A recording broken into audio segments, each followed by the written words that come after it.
नमस्कार दोस्तों, अगर आप एक शेड्यूल कास्ट फैमिली हैं या फिर आप ओबीसी फैमिली हैं, बीसी कास्ट से बिलोंग करते हैं या फिर आप एक जनरल फैमिली हैं, तो अब सरकार ने अलग अलग तरीके से इनको सब्सिडी देने का प्रावधान है वो शुरू किया है योजना के तहत।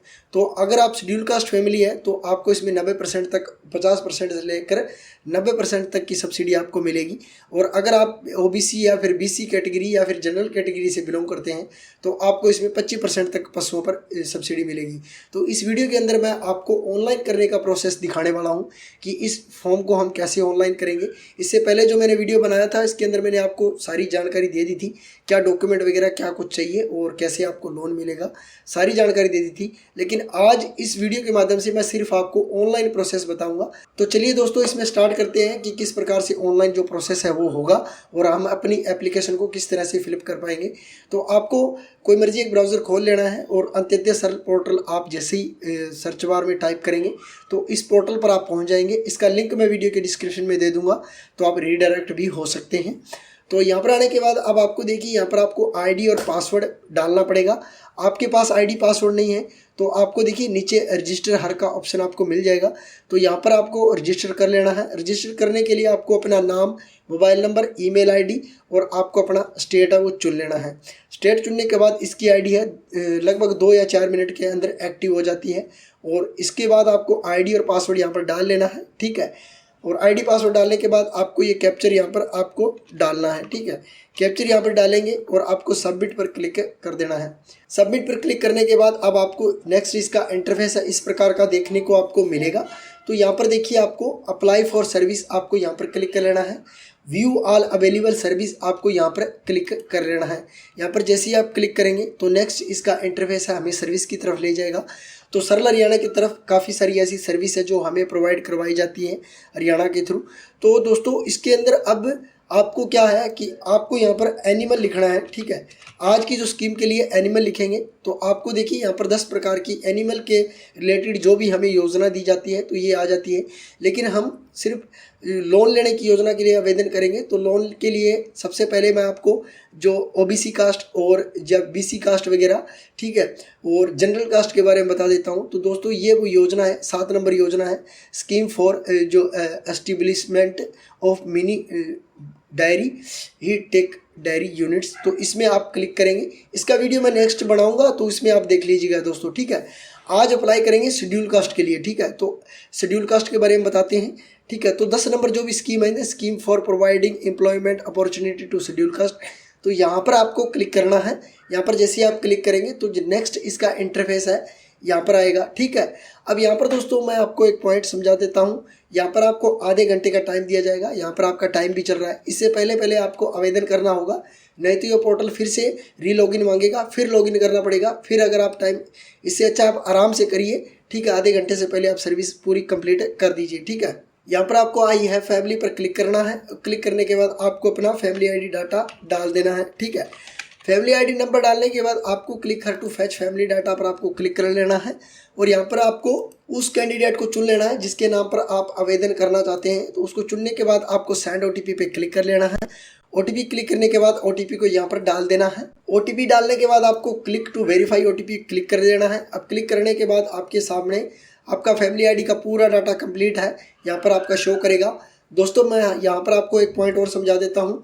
आपके फैमिली आईडी में जितना भी डाटा मैं आपको अंदर बताऊंगा वो वेरीफाई होना चाहिए। अगर वो वेरीफाई नहीं है तो आप ये अप्लाई स्कीम मत कीजिएगा दोस्तों, ठीक है। आप अप्लाई करोगे, आने वाले समय में आपकी फ़ाइल अगर रिजेक्ट हो जाएगी तब तक क्या पता ये स्कीम रहे ना रहे।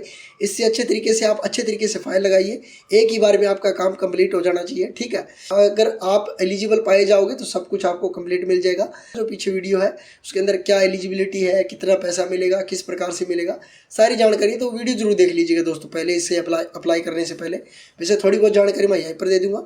अब यहाँ per unit of applied for आवेदन हेतु इकाइयाँ, यानी कि आपको पशु वगैरह चुनने पड़ेंगे कि आप किस पर कितना लोन लेना चाहते हैं। तो यहाँ पर दोस्तों मिनी डायरी यूनिट फॉर 2 जो मिल्क एनिमल्स हैं, यहाँ पर आपको लिखा गया है कि यानी दूध दारू पशु होने चाहिए आपके पास, यानी कि जिन पशुओं का आप दूध निकालते हैं वो पशु होने चाहिए। अगर 2 पशुओं पे आप लोगे तो 50% आपको सब्सिडी मिलेगी। लोन अमाउंट आपको कम मिल सकता है, लाख रुपए हो सकता है आपको मिले इसमें, ठीक है। अगर जिस हिसाब से आपके भैंस की कीमत होगी या गाय की कीमत होगी उस हिसाब से आपको लोन मिलेगा। अगर इस पॉइंट पे आप क्लिक करेंगे तो mini diary unit for 3 milk animal 3 करेंगे तो इसमें आपको अमाउंट ज़्यादा मिल सकता है, ठीक है भाई। और इसमें आपको 50% सब्सिडी मिलेगी इन दोनों में, ठीक है। इससे नीचे आ जाते हैं सुअर वाले में, तो इसके अंदर आपके जो 10 जो दूरी है वो होनी चाहिए और ये एक ये आपका जो सुअर होना चाहिए, तो इस प्रकार से होना चाहिए। तो इसमें आपको 50% आपको सब्सिडी मिलेगी। अब नीचे आ जाते हैं भेड़ वाले ऑप्शन में, तो भेड़ वाले के अंदर भाई दोस्तों 15 फीमेल और 1 मेल रहेगी तो आपको 90% सब्सिडी मिलेगी। तो ये सब्सिडी सब आपको इस प्रकार से मिलेगी। अब बकरी वाले में आ जाते हैं, गोट वाले में, तो 15 फीमेल और 1 मेल होना चाहिए तो 90% आपको सब्सिडी मिलेगी। तो आप ये अपने हिसाब से देख लीजिएगा, ठीक है। तो ये आपको उस हिसाब से मिलेगा जिस हिसाब से आपकी बकरी का रेट लगाया जाता है, तो उस हिसाब से मिलेगा। तो यहाँ पर हम बकरी वाला चूज करते हैं तो बकरी वाला ले रहे हैं। अब यहाँ पर दोस्तों आपको एप्लीकेंट का फोटो लगाना है, तो यहाँ पर आप क्लिक करेंगे। एप्लीकेंट का फोटो डालने के बाद आपको नीचे अपना नाम चेक कर लेना है जो कि आपके डॉक्यूमेंट से मैच करना चाहिए, father name, date of birth और घर बार वगैरह, आपका मोबाइल नंबर वगैरह, ठीक है। अब इसके बाद दोस्तों देखिए यहाँ पर आपको रेड लाइन में कुछ दिखाई दे रहा है, ठीक है। यहाँ पर मैंने सिलेक्ट किया है तो यहाँ पर लिखा हुआ है लक्ष्य से अधिक आवेदन प्राप्त होने के कारण रोहतक, महेंद्रगढ़, करनाल और यमुनानगर में आवेदन बंद कर दिए गए। तो ये 4 जो डिस्ट्रिक्ट यहाँ पर दिखाए गए हैं अभी दोस्तों, यहाँ पर आवेदन नहीं हो पाएंगे। अगर कोई कैंडिडेट यहाँ का है तो यहाँ से आवेदन आप मत कीजिएगा, ठीक है, क्योंकि भाई काफ़ी ज़्यादा जो आवेदन मिल चुके हैं तो इतने ही आवेदन हो पाएंगे यहाँ पर। इसके अलावा जितने भी डिस्ट्रिक्ट रहते हैं तो वही वो अपना आवेदन कर लीजिएगा, ठीक है। इसके बाद में आपको यहाँ पर जो आपका कार्यालय चुनना है, ठीक है भाई, अपने संबंधित उप निदेशक कार्यालय, तो यहाँ पर आपको चुन लेना है जो भी आपका उप निदेशक जो भी आपका कार्यालय हो, ठीक है। इतना करने के बाद आपको नीचे वाले कॉलम में अपने संबंधित उपमंडल कार्यालय चुनना है। यहाँ पर आपको उपमंडल कार्यालय चुनना है, नीचे आपको क्लिक करना है।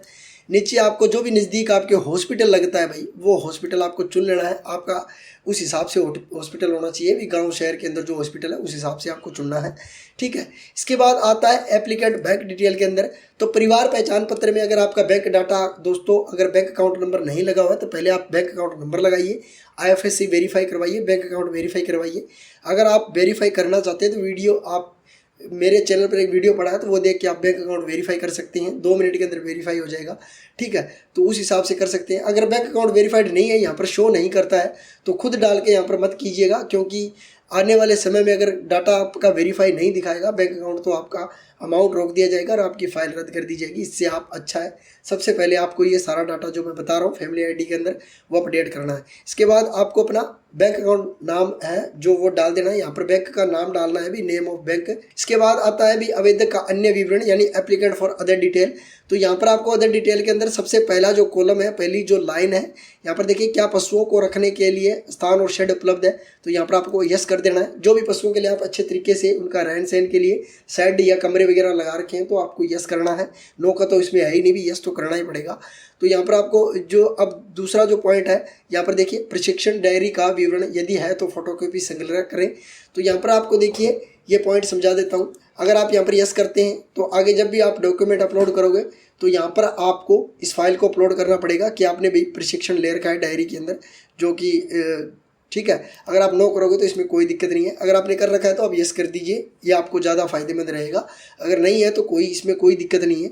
इसके बाद दोस्तों यहाँ पर जो तीसरा है तो इसमें बताया गया कि क्या आपके पास क्या आप VPL फैमिली हो, VPL परिवार से हो। अगर आप यहाँ पर यस करते हैं तो भाई आपको VPL कार्ड आगे जो अपलोड करना पड़ेगा, अगर आपके पास है तो आप यहाँ पर यस कर सकते हैं। इसके बाद नीचे वाले कॉलम में आप आ जाते हैं, नीचे वाले में आवश्यक ऋण राशि, तो यहाँ पर आपको कितना लोन अमाउंट आपको चाहिए, सरकार द्वारा आपको कितना जो दिया जाएगा वो अलग बात है, लेकिन आपको लोन कितना चाहिए तो वो आप अपने पशुओं के हिसाब से गोट जो गाय भैंस या फिर सुअर भेड़ बकरी आप उस हिसाब से डाल लीजिए। दोस्तों यहाँ पर नीचे वाले कॉलम के अंदर आपको यहाँ पर पढ़ लेना है, यदि आवेदक ने किसी भी बैंक या सरकारी समिति से अगर ऋण लिया है दोस्तों तो यहाँ पर यस करेंगे, इसका विवरण देना पड़ेगा, ठीक है। आपको बकाया है या नहीं, यस या नो। तो आपको यहाँ पर अगर आप ना कर देते हो तो ठीक है, नो कर सकते हो, ना कर सकते हो, यहाँ पर कुछ भी कर सकते हो, आपका वो आपकी इच्छा है, ठीक है। इसके बाद आपको नेक्स्ट वाले कॉलम में आपको क्लिक कर लेना है। नेक्स्ट वाले में जैसे आप क्लिक करते हैं तो यहाँ पर आपको लिखा हुआ है क्या आवेदक दूध सहकारी समिति का सदस्य है, अगर है तो यस करेंगे, अन्यथा आप नो करेंगे दोस्तों। ठीक है, अगर आप हो तो यस कर दें, अन्यथा आप नो कर दें। इसके लिए अब आपको देखिए नीचे वाले कॉलम में आपको क्या करना है, नीचे वाले कॉलम के अंदर क्या आवेदक पशुपालन विभाग द्वारा समय समय पर जारी टीकाकरण, प्रजनन, पोषण, स्वच्छता आदि निर्देशक का पालन करता है। यानी कि भी इसके अंदर ये कहा गया कि क्या पशुओं के रख रखाव के लिए टीकाकरण वगैरह या अच्छी प्रकार की उसे जो खाना पीना भी वगैरह शेड वगैरह या साफ़ सुथरा रखता है तो आपको यस करना है। वैसे तो यहाँ पर नो का तो ऑप्शन ही नहीं है, भी आपको यस करंट देना है। ठीक है, अब यहाँ पर आपको ये सारी डिटेल है वो पढ़ लेनी है। ठीक है, पढ़ने के बाद आपको आई एग्री पर क्लिक करना है और यहाँ पर आपको ये कैप्चा कोड है ये फिलअप कर लेना है। ठीक है भाई दोस्तों, कैप्चा कोड फिलअप करने के बाद आपको सबमिट पर डायरेक्ट क्लिक कर देना है। सबमिट पर जैसे ही आप क्लिक करेंगे तो ये थोड़ा सा प्रोसेस लेगा। नेक्स्ट आपके पास इस प्रकार का इंटरफेस आएगा और यहाँ पर देखिए सबसे पहले आपको अपनी डिटेल है वो चेक कर लेनी है। अगर डिटेल में कहीं भी आपको मिसमैच या कुछ भी गलत लगता है तो आप फॉर्म को दोबारा से अप्लाई कर लीजिए, गलत मत अपलोड कर लीजिए। ठीक है भाई दोस्तों, यहाँ पर ये सब कुछ करने के बाद अब आपको यहाँ पर अटैच एनेक्सरीज पर आपको क्लिक कर देना है। अटैच एनेक्सरीज पर जैसे ही आप क्लिक करेंगे, नेक्स्ट दोस्तों इसका इंटरफेस इस प्रकार का आएगा। तो यहाँ पर देखिए दोस्तों, यहाँ पर आपको पैन कार्ड आपको अपलोड करना है। ठीक है भाई, पैन कार्ड आपको यहाँ पर अपलोड करना है। एनओसी फ्रॉम कंसर्न जो भी कंसर्न सर्विस एरिया बैंक, तो जो भी जिस भी बैंक में आप मान लो लोन लेना चाहते हो तो उससे आपको एनओसी अपलोड जो लेके और एनओसी आपको यहाँ पर अपलोड कर देनी है। और साइज भाई दोस्तों मैं आपको बता देता हूँ, 1 MB तक आप इसमें यूज़ कर सकते हैं, JPEG PDF फाइल। तो इन तीनों जो तरीके से आप इसमें अपलोड कर सकते हैं। 1 MB बहुत सारा साइज है, इसमें आपको अच्छे तरीके से फ़ोटो खींच के या फिर स्कैन करके अच्छे से आपको अपलोड कर देना है। दूसरा भाई शेड्यूल कास्ट फैमिली है तो आपको शेड्यूल कास्ट फैमिली अपलोड करना है और अपलोड बैंक पासबुक आपको अपलोड करनी है। आधार कार्ड आपको यहाँ अपलोड करना है और VPL कार्ड आपको यहाँ अपलोड करना है। डिटेल फॉर डेयरी ट्रेनिंग अगर है तो ठीक है, नहीं तो आपको इसे कॉलम को छोड़ देना है। ठीक है भाई दोस्तों, अगर आपने यस किया है तो यहाँ पर अपलोड करना है, नहीं तो आप कोई दिक्कत नहीं है। दोस्तों यहाँ पर जितने भी डॉक्यूमेंट हैं सारे के सारे मैंने अपलोड कर दिए, मैंने आपको समझाने के लिए अपलोड किए हैं, आप अपने हिसाब से करिएगा। ठीक है भाई दोस्तों, अपलोड करने के बाद सेव एनेक्सर पर आप क्लिक करेंगे तो ये फाइल आगे आपकी अपलोड होना स्टार्ट हो जाएंगे डॉक्यूमेंट। ठीक है, अपलोड होने के बाद अब आपको यहाँ पर क्या है, आपको फिर से वो डाटा है वो दिखाया जाएगा। ठीक है भाई दोस्तों, यहाँ पर जो भी डाटा है वो दिखाया जाएगा, कंप्लीट डाटा दिखाया जाएगा। अभी भी आपको कहीं भी दिक्कत लगती है तो आप इसमें सही कर सकते हैं। ये डॉक्यूमेंट जितने भी ये डॉक्यूमेंट मैं आपको बता रहा हूँ, ये डॉक्यूमेंट आप यहाँ पर देख लीजिए। ठीक है, ग्रीन पट्टी में, तो यहाँ पर ये डॉक्यूमेंट आप चेक भी कर सकते हैं कि कहीं कोई गलती से कोई और डॉक्यूमेंट तो अपलोड नहीं हो गया। तो यहाँ पर आप चेक करेंगे, यहाँ पर आपका पैन कार्ड है तो यहाँ पर आप क्लिक करेंगे और इसके बाद आपको सबमिट पर डायरेक्टली आपको यहाँ पर क्लिक करना है भाई दोस्तों। इस बात का आपको पूरा ध्यान रखना है। यहाँ पर आप जैसे ही क्लिक करेंगे तो आपकी फाइल है वो सबमिट हो जाएगी दोस्तों। सबमिट होने के बाद आपके पास रसीद आएगी। तो दोस्तों इस प्रकार से आपके सामने एक स्लिप आएगी। अब इस स्लिप को आपको लेना है, जितने भी डॉक्यूमेंट आपने अपलोड किए हैं उन सभी डॉक्यूमेंट की एक एक आपको प्रति ले लेनी है। सभी पर आपको जिसने भी जो डॉक्यूमेंट लगाए हैं उस पर आपको एक एक साइन कर लेना है अच्छे तरीके से। और जो भी नज़दीक के आपके सरकारी हॉस्पिटल है दोस्तों, यहाँ पर यह फाइल आपको जमा कर देनी है अच्छी तरीके से। अगर वहाँ पर आपको किसी प्रकार का कोई भी अदर डॉक्यूमेंट आपको मांगा जाता है तो वो डॉक्यूमेंट आपको इसके अलावा इसके साथ अटैच कर देना है। ठीक है, तो इस प्रकार से आप इसमें आवेदन कर सकते हैं और आप अच्छी खासी रकम है जो कि सब्सिडी आपको सरकार द्वारा दी जाएगी तो वो आपके बैंक अकाउंट में डायरेक्टली ट्रांसफ़र की जाएगी और आप इस प्रकार से इस योजना का फ़ायदा ले सकते हैं। वीडियो अच्छा लगता है तो वीडियो को लाइक कर दीजिए, दोस्तों के साथ इस जानकारी को ज़्यादा से ज़्यादा शेयर कर दीजिए। पूरा वीडियो वॉच करने के लिए धन्यवाद दोस्तों।